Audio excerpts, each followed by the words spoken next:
Une première phase d'échange de prisonniers réussie entre l'Ukraine et la Russie. 390 personnes ont été libérées de chaque côté.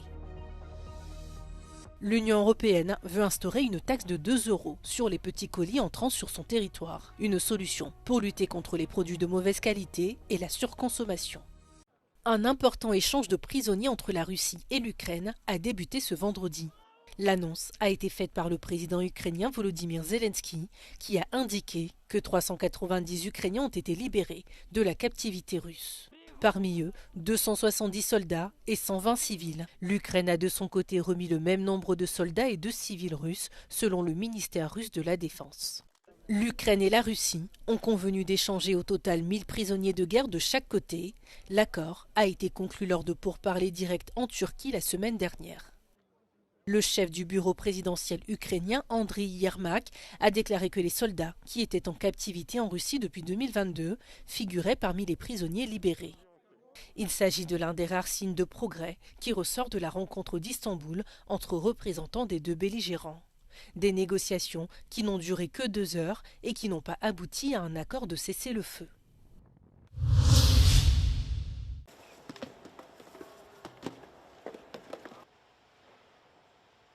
L'Union européenne envisage d'instaurer des frais de 2 € pour les colis provenant de l'extérieur de son territoire.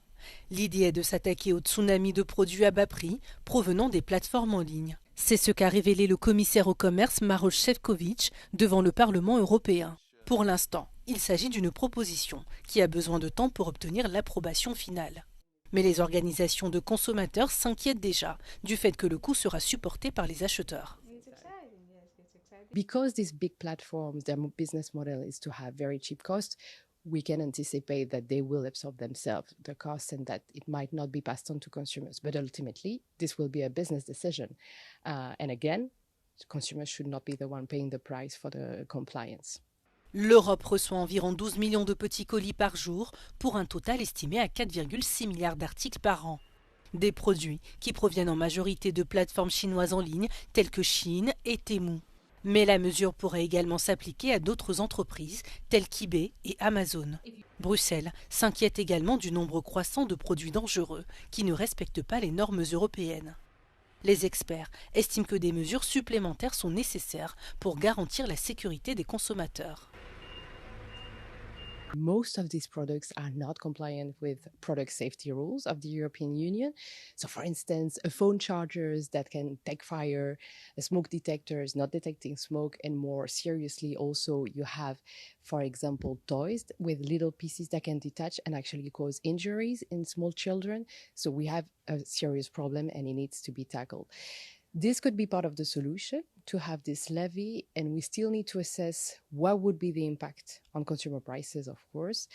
L'argent récolté par cette nouvelle taxe sera inclus dans le budget européen si la proposition est approuvée. Dans une allocution télévisée, le Premier ministre israélien Benjamin Netanyahou a réagi au communiqué commun de la France, du Royaume-Uni et du Canada. Les 3 nations ont dénoncé l'intensification de l'offensive israélienne dans la bande de Gaza. Elles menacent de prendre des mesures concrètes, y compris des sanctions ciblées, si Israël ne mettait pas fin à l'extension des opérations militaires.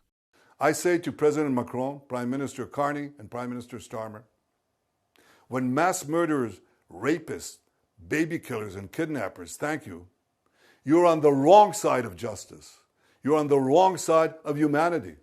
And you're on the wrong side of history. Now, these leaders may think that they're advancing peace. They're not.